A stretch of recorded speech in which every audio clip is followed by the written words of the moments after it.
أعوذ بالله من الشيطان الرجيم. بسم الله الرحمن الرحيم. الذين ينقضون عهد الله من بعد ميثاقه ويقطعون ما أمر الله به أن يوصل ويفسدون في الأرض أولئك هم الخاسرون. السلام علیکم ورحمۃ اللہ وبرکاتہ۔ آئیے قرآن سمجھیں۔ سورۃ البقرہ آیت 27۔ اعوذ باللہ من الشیطان الرجیم، بسم اللہ الرحمن الرحیم۔ الذین ینقضون عہد اللہ من بعد میثاقہ وَيَقْطَعُونَ مَا أَمَرَ اللَّهُ بِهِ أَن يُوصَلَ وَيُفْسِدُونَ فِي الْأَرْضِ أُولَئِكَ هُمُ الْخَاسِرُونَ۔ صدق اللہ العظیم۔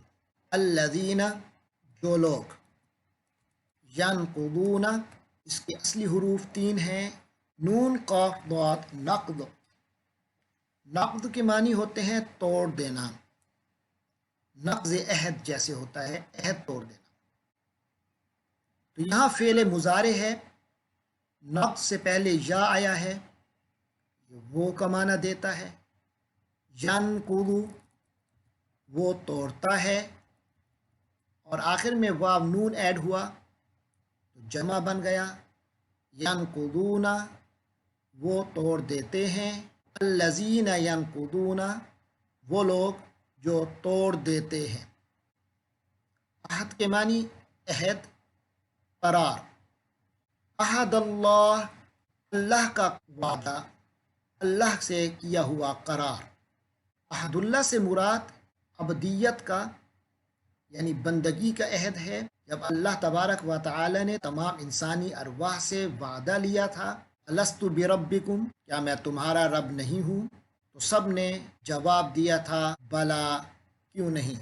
تو گویا اللہ تبارک و تعالی نے اپنی عبدیت اور توحید کے عقیدے کو انسان کی جبلت میں ڈال دیا، تو انسان بائی ڈیفالٹ موحد ہے، اللہ کا عبادت گزار ہے۔ من بعد، کے بعد، میثاقہ، یہ 2 کلمات ہیں۔ میثاق جس کے اصلی حروف ہیں وا، ثا، قاف۔ میثاق کے معنی ہوتے ہیں کسی چیز کو مضبوط کرنا۔ اردو میں آپ نے لفظ پڑھا ہوگا، وثوق کے ساتھ میں یہ بات کر رہا ہوں، یعنی بڑی پختگی کے ساتھ بھروسے پر بات کر رہا ہوں۔ اسی سے ثقہ، یعنی کسی کا اعتماد جب بیٹھتا ہے تو کہتے ہیں یہ انسان ثقہ ہے، یعنی قابل اعتماد ہے۔ میثاقہ، اس کا پختہ کر لینا، یعنی اس وعدے کے مستحکم ہو جانے کے بعد۔ من بعد میثاقہ، اس کے مضبوط کرنے کے بعد۔ اگلا لفظ ہے وَيَقْطَعُونَ، یہ 2 کلمات ہیں، ایک واو ہے جو اور کے معنی میں آتا ہے، دوسرا یقطعون ہے، اصلی حرف ہیں قاف، طا، عین۔ اردو میں ہمارے پاس الفاظ ہیں قطع تعلقی، قطع کے معنی کاٹنا، ایسے قاطع، کاٹنے والا۔ مقطوع، وہ چیز جو کاٹ دی جائے۔ ما، نفی کے معنی میں یعنی نہیں کے معنی میں بھی آیا ہے، جو کے معنی میں بھی آیا ہے جسے ما موصولہ کہتے ہیں، ما سوالیہ بھی آیا ہے جسے استفہامیہ کہتے ہیں، جس کے معنی ہوتے ہیں کیا، جیسے ماذا، گزشتہ آیت میں آیا تھا ماذا اراد اللہ بہذا مثلا۔ اور ہم نے گزشتہ آیت میں یہ بھی پڑھا تھا کہ ما جو ہے وہ نکرہ کی یعنی کامن ناؤن کی کہ ابہام کو مزید بڑھاتا ہے۔ مثلا مثلا ما بعودۃ فما فوقہا، مثلا کوئی مثال، مثلا ما کوئی بھی مثال، لیکن یہاں جو ما ہے یہ موصولہ ہے یعنی جو کے معنی میں۔ ما امارا، امرا کے معنی اس نے حکم دیا۔ اصلی حروف ہیں آ یعنی حمزہ، میم اور را، اسی سے ہے انہوں نے امر دیا یعنی حکم دیا۔ اسی سے ڈکٹیٹر کو آمر کہتے ہیں یعنی کہ حکم دے دینے والا۔ اسی سے مأمور ہے جس پر حکم جاری ہو۔ تو امارا، اس نے حکم دیا۔ اللہ، اللہ نے حکم دیا۔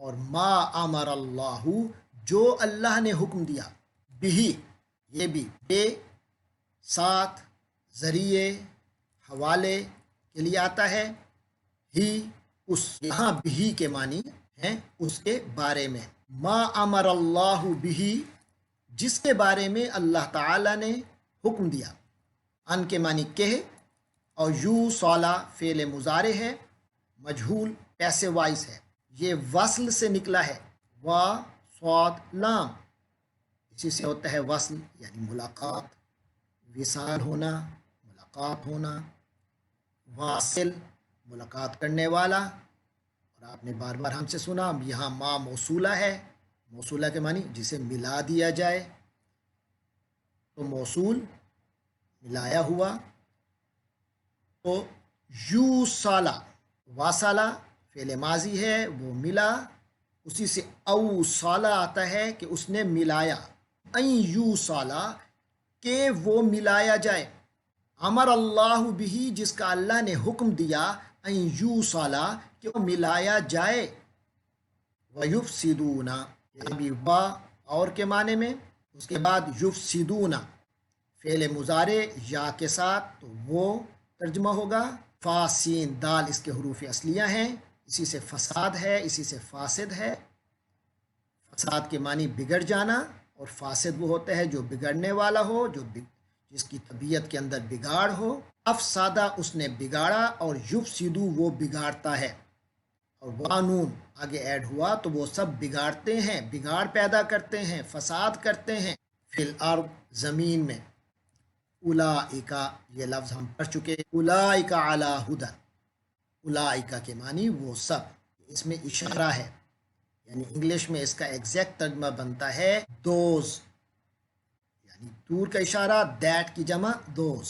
اس کے بعد ہم ہے، ہم کا بھی ہم اردو میں ترجمہ وہ سب کرتے ہیں، لیکن اس کے معنی دوز نہیں ہے، بلکہ اس کے معنی دے ہے، ہی کی جمع دے، اولئکا ہم، یہ جب اکٹھے آتے ہیں تو بعد میں تاکید آتی ہے، جیسے اولئکا ہم المفلحون، وہی تو ہیں المفلحون کامیاب، تو یہاں فرمایا اولئکا ہم الخاسرون، وہی اور وہی تو ہیں خاسرون۔ خاسرون کا کیا معنی ہے؟ خاسرون خا سین را حروف اصلیہ ہیں، اسی سے خسارہ نکلا ہے، تو خسارہ کے معنی نقصان اور گھاٹا، اور خاسر کہتے ہیں اس آدمی کو جو نقصان اٹھائے، جو گھاٹا کرے، الخاسر الف لام سے بات متعین ہو گئی، معرفہ ہو گیا، اور واو نون سے جمع ہو گیا، تو الخاسرون کے معنی متعین خسارے والے، گھاٹے والے لوگ، اولئک هم الخاسرون کے معنی ہو گئے وہی ہیں جو خسارے والے ہیں۔ کون ہے خسارے والے؟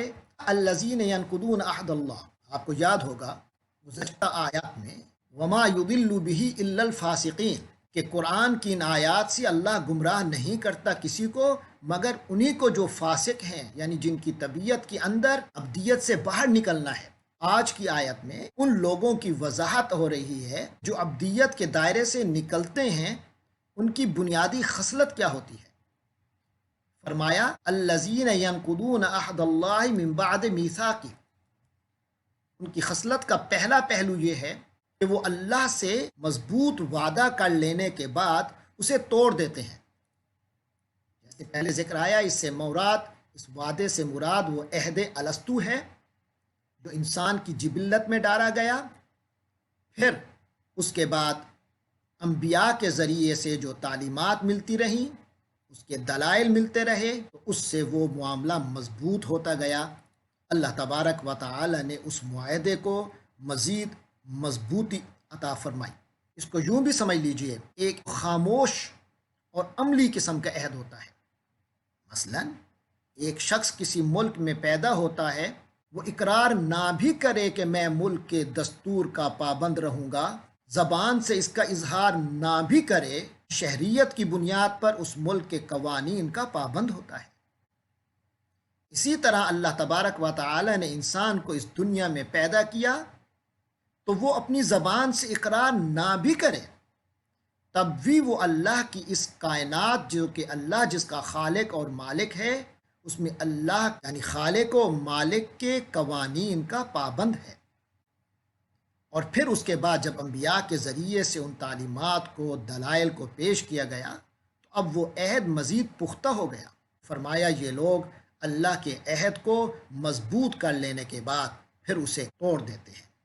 ان فاسق لوگوں کا دوسرا ان کی خصلت کا پہلو یہ ہے کہ وَيَقْطَعُونَ مَا أَمَرَ اللَّهُ بِهِ أَن يُوصَلَ، وہ قطع کرتے ہیں، کاٹ دیتے ہیں، ما امر اللہ بہ ان یوصل، جس کے بارے میں اللہ نے ملانے کا حکم دیا ہے، جس کو اسے وابستہ رہنے کا حکم دیا ہے، اس وابستگی کو ختم کر دیتے ہیں، قطع تعلقی کر لیتے ہیں۔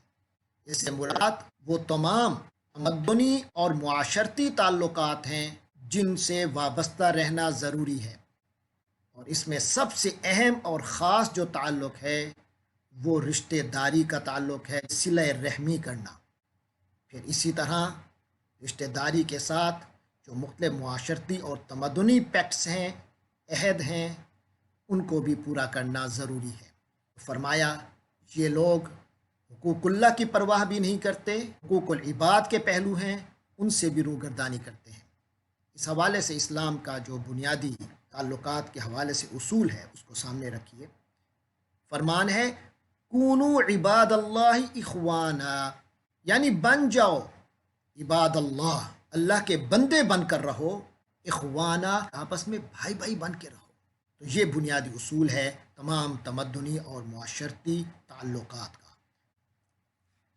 آگے فرمایا وَيُفْسِدُونَ فِي الْأَرْضِ، اس طریقے سے جب وہ حقوق اللہ اور حقوق العباد دونوں کے حوالے سے کمزوری دکھائیں گے، سرکشی کریں گے، اس کا نتیجہ کیا ہوگا؟ زمین میں فساد ہوگا۔ فرمایا وَيُفْسِدُونَ فِي الْأَرْضِ، اور یہ لوگ زمین میں فساد کرتے ہیں، بگاڑ پیدا کرتے ہیں۔ آخر میں ان کا نتیجہ بتایا ان فاسقوں کا جو ان تین خرابیوں کے حامل ہوتے ہیں، ان کے بارے میں فرمایا اولئک هم الخاسرون، وہی لوگ ہیں خسارے والے، گھاٹے والے، نقصان اٹھانے والے۔ خاسرت دنیا والآخرہ، دنیا بھی ناکامی ہے اور آخرت میں بھی ان کے لیے ان کا مقدر ناکامی ہی ہوگا۔ اللہ تبارک و تعالی ہمیں قرآن مجید پڑھنے، سمجھنے اور اس پر عمل کرنے کی توفیق عطا فرمائے۔ آمین ثم آمین، وآخر دعوانا ان الحمد للہ رب العالمین۔